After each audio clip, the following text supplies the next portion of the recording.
अस्सलामुअलैकुम। साक्षी खबर में आपका इस्तकबाल है। आज 2 रबीउल सानी है। सुर्खियों से पहले सुनते हैं हदीस शरीफ। बिस्मिल्लाहिर्रहमानिर्रहीम।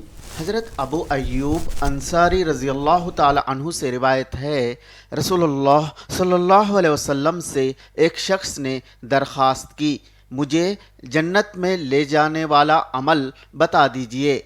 इरशाद हुआ, अल्लाह ताला की इबादत करो और इसका किसी को शरीक ना ठहराओ, नमाज कायम करो, ज़कात दो और रिश्तेदारों से अच्छा सलूक करो। और अब सुर्खियां। पुलिस और ओहदेदारों के रवैये पर इंतखाबी कमीशन की खास नजर। अपोजिशन की शिकायत के बाद खुसूसी निगाह टीमें मैदान में। राहुल प्रियंका की आज तेलंगाना आमद। मुलुगु में जलसे में खवातीन डिक्लेरेशन का करेंगे ऐलान। रामप्पा से बस यात्रा का होगा आगाज। जेडचिल्ला में बीआरएस का जलसे-ए-आम, तमाम तैयारियां मुकम्मल। श्रीनिवास गौड़ और लक्ष्मण रेड्डी ने इंतजाम का लिया जायजा। और अब तफसील। महबूबनगर के जेडचिल्ला में आज केसीआर इंतखाबी जलसे-ए-आम में शिरकत करेंगे। जलसे की तैयारियों का रियासती वजीर श्रीनिवास गौड़ ने मुकामी एमएलए लक्ष्मण रेड्डी के साथ मिलकर जायजा लिया। इस मौके पर रियासती वजीर श्रीनिवास गौड़ ने कहा कि तेलंगाना केसीआर ने हासिल किया है और इसको तरक्की भी केसीआर ने ही दी है। 1 लाख अफराद इस जलसे-ए-आम में शरीक हो रहे हैं। उन्होंने कहा कि केसीआर ने वादे को निभाकर तमाम फलाही स्कीमात को मुस्तहिकीन तक पहुंचाया है। जेडचिल्ला के बाद केसीआर मेरचल जलसे-ए-आम में शिरकत के लिए रवाना होंगे।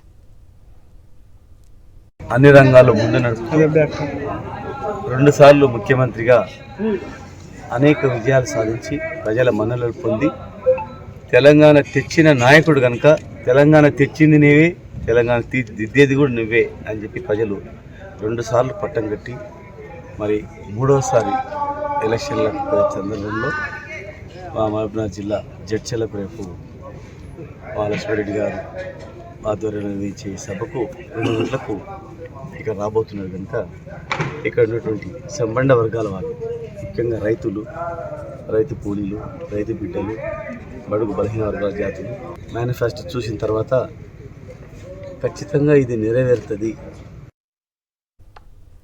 कांग्रेस के सीनियर लीडर राहुल गांधी और प्रियंका गांधी आज तेलंगाना के दौरे पर आ रहे हैं। मुलुगु से के रामप्पा से कांग्रेस कायदीन बस यात्रा के जरिए इंतखाबी मुहिम का आगाज करेंगे। आज शाम राहुल, प्रियंका रामप्पा पहुंचेंगे। वहां मंदिर के दर्शन करने के बाद वेंकटपुरम मंडक रामानोजापुर में मुनक्किद किए जा रहे जलसे-ए-आम में खवातीन डिक्लेरेशन का ऐलान करेंगे। कल भोपालपल्ली में बेरोजगारों के साथ बाइक रैली में शरीक होंगे। इस तरह वो 3 दिन तक तेलंगाना में मसरूफ रहेंगे। जद्दोजहद की विरासत रखने वाले औरगल्लू की सरजमीन पर आकर राहुल और प्रियंका खवातीन डिक्लेरेशन का ऐलान करने वाले हैं। मुलुगु एमएलए सीतक्का ने ये बात कही है। उन्होंने बताया कि मुलुगु जिले में जलसे-ए-आम की तैयारियां मुकम्मल हो चुकी हैं। एमएलए ने बताया कि खवातीन की बाइख्तियारी और उनके मुस्तकबिल के लिए राहुल इस स्कीमात का जलसे-ए-आम में ऐलान करेंगे।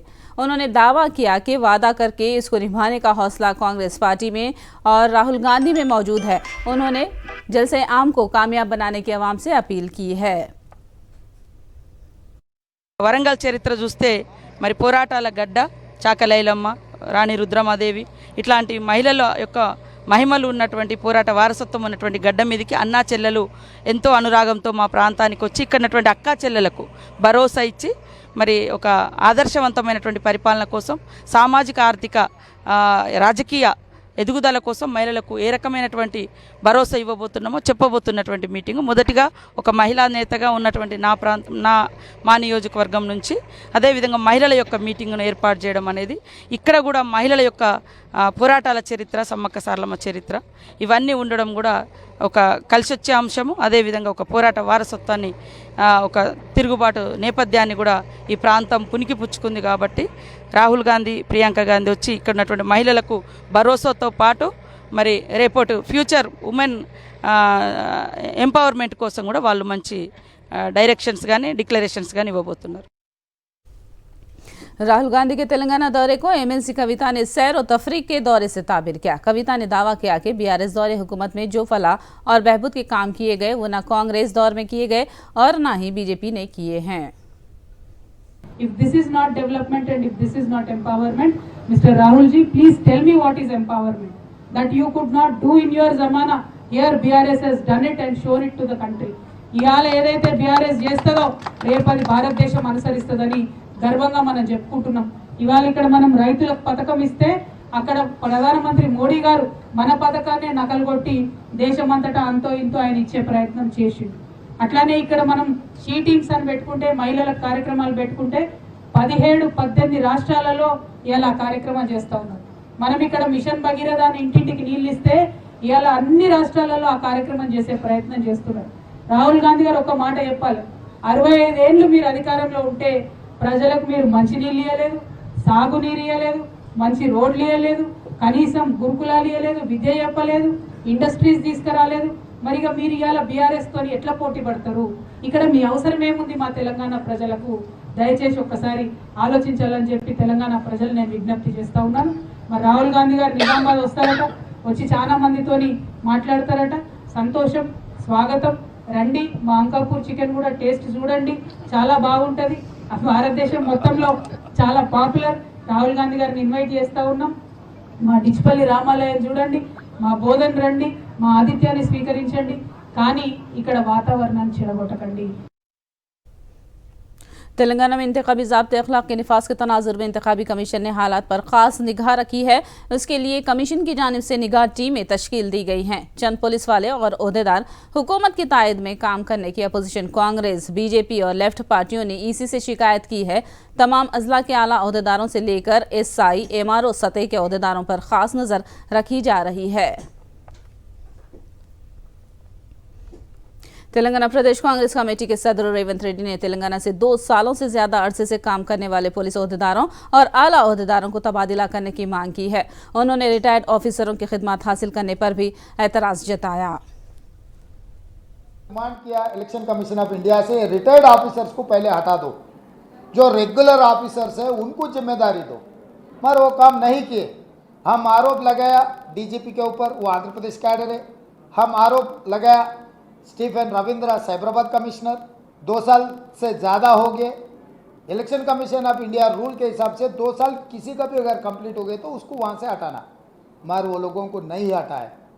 कुछ ऑफिसर्स को हटाए, वो दिखा के काम चलाने के लिए कोशिश कर रहे हैं। जो opposition, principal opposition party have made statement against all these officers, तो क्यों आप इलेक्टोरल ऑफिसर्स कुछ भी इसके बारे में सोच रहे नहीं? इसीलिए हम आने वाले 2-3 दिन में हम रिटर्न कंप्लेंट भी करेंगे। अगर रिटर्न कंप्लेंट में election commission of India action नहीं लिए तो हम कोर्ट के लिए भी जाने के लिए हम तैयारी कर रहे हैं।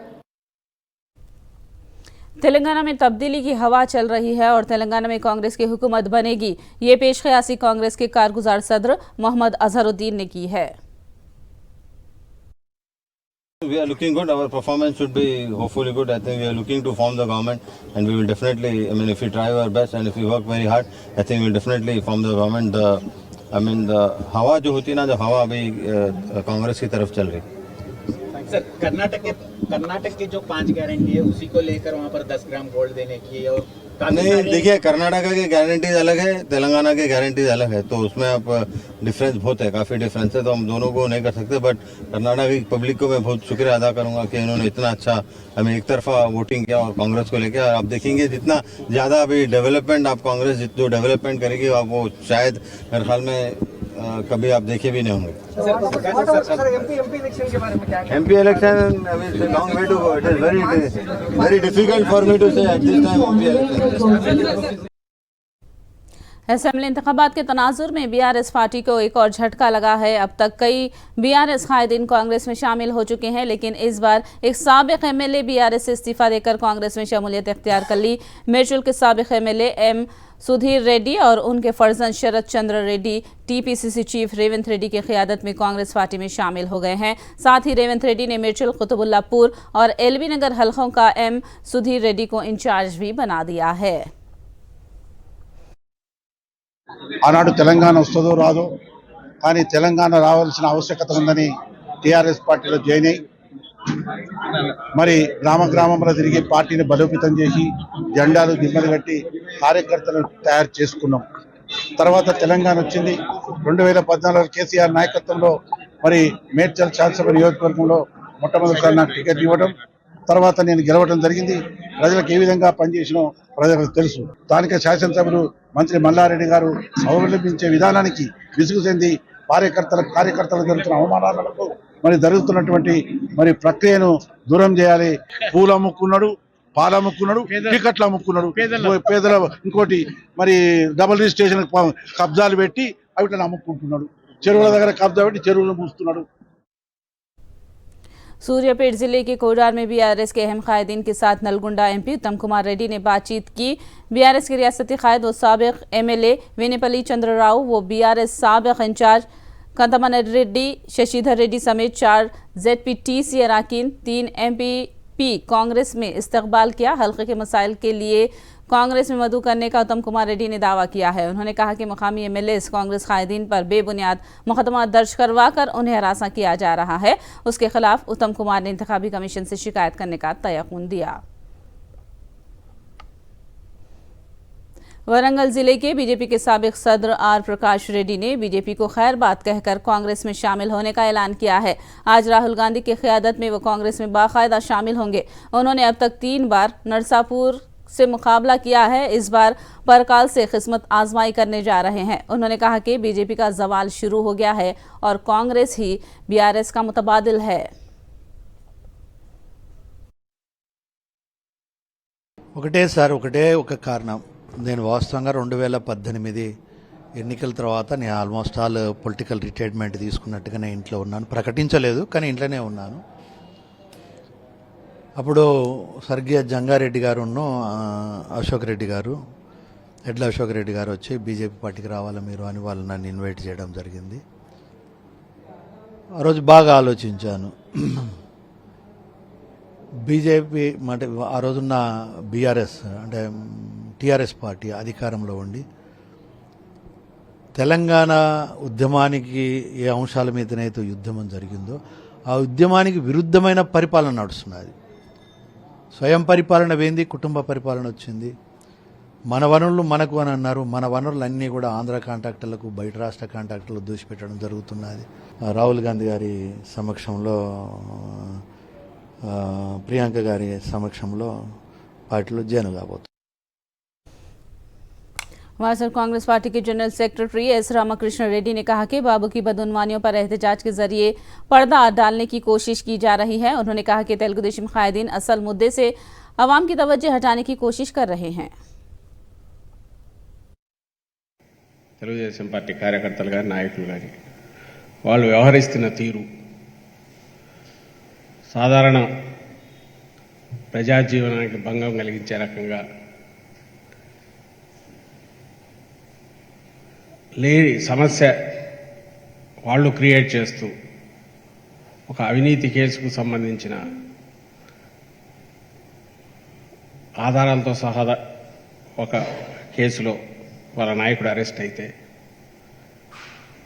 ఆ అంశం మీద ఎక్కడ అజిటేట్ చేయాలనో అక్కడ చేయడం అనేది చిన్నపాటు చేసి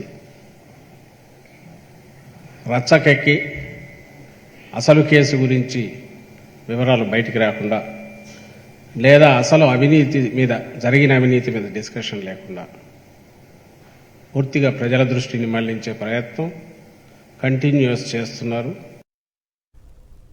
चेन्नई में फलस्तीनियों से इजहार यगानियत के लिए एक रैली का इनेकाद हुआ। एक मुस्लिम मनीरा काजगम नामी तंजीम ने फलस्तीनियों से इजहार यगानियत के लिए इस रैली का इनेकाद किया। इस रैली में मर्द व खवातीन की बड़ी तादाद ने शिरकत की। फलस्तीनियों के कत्लेआम और गजा पट्टी की नाकाबंदी करने पर इसराइल के खिलाफ जंगी जराइम का मुकदमा दायर करने की मुस्लिम तंजीम ने मांग की है। फलस्तीन इसराइल तनाज़े में अमेरिका की बेईमानी की भी मजम्मत की गई।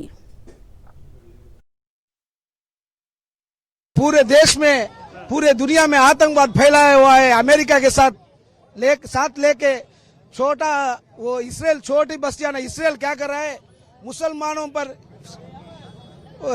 कुरीपा इनको हमारे फालस्तीन के मुसलमान के ऊपर बहुत जुल्म कर रहा है।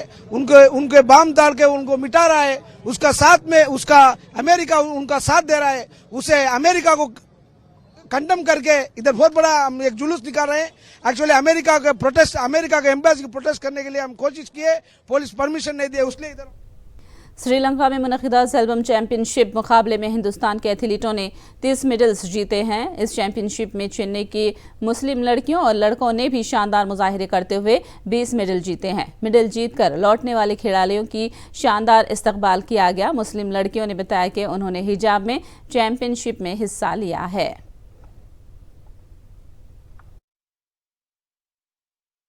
Actually, from my practice session, from the first day of my practice session, I was practicing for 4 years. From 2020 to now, I have no issues with wearing hijab. Actually, from all the practice session, I have wear burqa and as well as hijab. I was not wearing any tracks or t-shirt in my practice sessions. And in matches, I always wear hijab. I participate with hijab. None of the officials were discriminating that, and in this match too, and also in before match like Malaysian tournament and also in Sri Lanka tournament, no one was discriminating us, and they were all very supportive. They allowed us to wear hijab. Actually, my family was very supportive.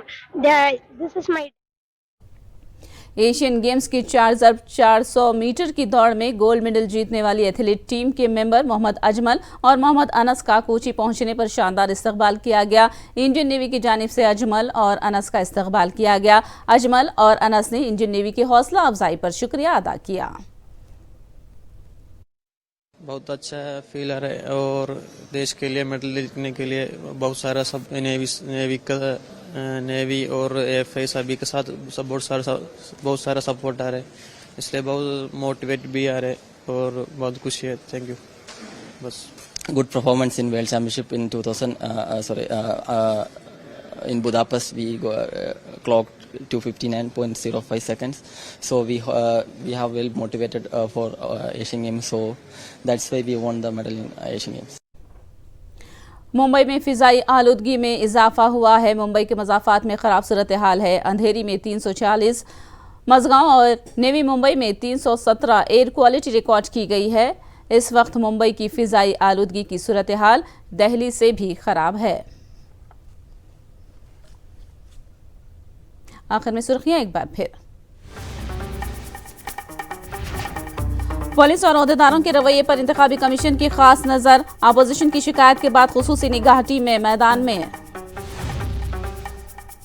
Rahul Priyanka की आज तेलंगाना आमद। मुलुगु में जलसे-ए-आम में खवातीन declaration का करेंगे ऐलान। रामप्पा से बस यात्रा का होगा आगाज। जड़चल्ला में बीआरएस का जलसे-ए-आम, तैयारियां मुकम्मल। श्रीनिवास गौड़ और लक्ष्मण रेड्डी ने इंतजामात का लिया जायजा। साक्षी खबर में फिलहाल इतना ही। साक्षी टीवी पर खबरों का सिलसिला जारी रहेगा।